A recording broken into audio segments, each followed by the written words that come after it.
बहुत समय पहले की बात है। एक छोटे से गांव में एक गरीब लड़का रहता था जिसका नाम नीरज था। नीरज के पास बहुत कम था, लेकिन उसका दिल बहुत बड़ा था। वह अपनी माँ के साथ एक छोटे से कच्चे घर में रहता था। नीरज के पिता का देहांत हो चुका था और उसकी माँ कपड़े सिलकर किसी तरह घर चलाती थी। जब दिसंबर का महीना आया तो गांव में क्रिसमस का उत्सव हर जगह फैलने लगा। हर घर में रंग बिरंगी रोशनी, बड़े बड़े क्रिसमस ट्री और मिठाइयाँ दिखने लगी। गांव के बच्चे नए कपड़े पहनकर खुश थे और बड़े बड़े तोहफे एक दूसरे को दे रहे थे। नीरज भी क्रिसमस की तैयारी देखता और उसके दिल में भी यही ख्वाहिश होती कि वह भी इस साल अच्छा क्रिसमस मना सके। एक दिन नीरज अपनी माँ के पास गया और बोला। माँ ने उसे प्यार से देखा और कहा, बेटा, हमारे पास इतने पैसे नहीं हैं कि हम क्रिसमस की सजावट कर सकें, लेकिन तुम हमेशा खुश रहो, यही मेरी सबसे बड़ी ख्वाहिश है। नीरज उदास हो गया, लेकिन उसने ठान लिया कि इस साल वह अपनी माँ को खुश करेगा। उसने मन ही मन सोचा, अगर मेरे पास क्रिसमस के लिए सजावट और तोहफे नहीं हैं, तो क्या हुआ? मैं कुछ ऐसा करूंगा जिससे सबका दिल खुश हो जाए। एक दिन नीरज गांव के पास एक घने जंगल में घूमने गया। वहां उसे एक पुराना बड़ा सा पेड़ दिखाई दिया। उस पेड़ की शाखाएं बहुत अजीब तरीके से घूम रही थीं, जैसे वे किसी से बातें कर रही हों।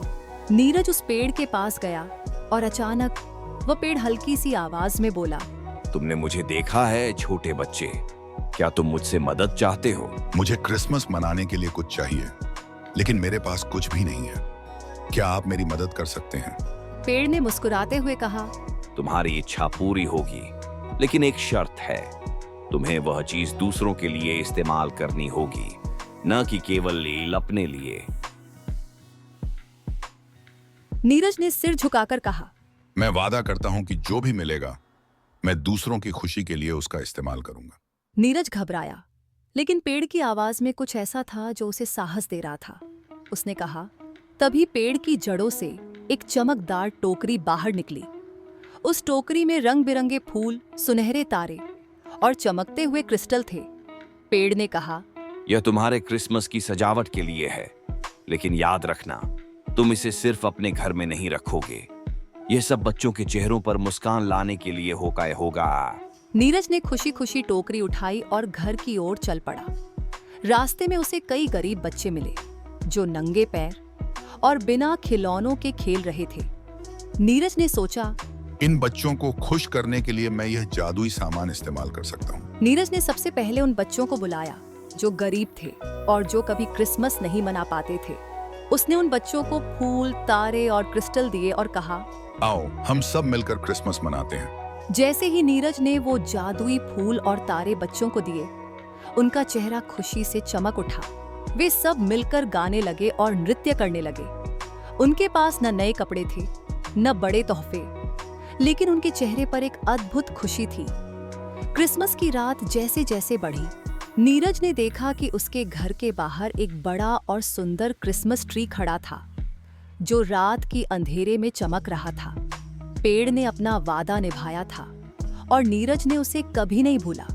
रात के बीचों बीच एक बर्फीला हवा चली और सामने से एक बड़ा खुशमिजाज आदमी आया। उसके पास एक बड़ा थैला था और उसने नीरज को कहा, मैं हूँ सांता क्लॉज। तुमने सबसे सुंदर क्रिसमस मनाया है। सांता ने नीरज को एक बड़ा पैकेट दिया जिसमें ढेर सारी किताबें, खिलौने और मिठाइयाँ थीं।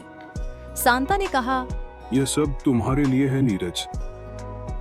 तुमने इस क्रिसमस को सच्चे दिल से मनाया और यह तुम्हारा तोहफा है। नीरज ने सिर झुकाकर धन्यवाद कहा और कहा, सांता, यह सब मुझे नहीं बल्कि उन बच्चों को चाहिए जो खुश नहीं थे। सांता ने नीरज की आंखों में प्यार देखा और कहा, तुमने असली क्रिसमस का मतलब समझा है छोटे दोस्त। इस जादुई क्रिसमस ने नीरज को यह सिखाया कि खुशियां बांटने से ज्यादा बड़ी कोई बात नहीं होती। सच्ची खुशी वह है जो हम दूसरों को दे सकते हैं। और उस साल के बाद गांव में हर साल क्रिसमस को और भी खुशी और प्यार से मनाया जाने लगा, क्योंकि नीरज ने सबको यह बताया कि क्रिसमस सिर्फ सजावट और तोहफों का दिन नहीं, बल्कि दूसरों की खुशी में शामिल होने का दिन है। जो दिल से खुशियां बांटता है उसका हर क्रिसमस जादुई बन जाता है। Please like, share and subscribe our channel to learn more. Thank you.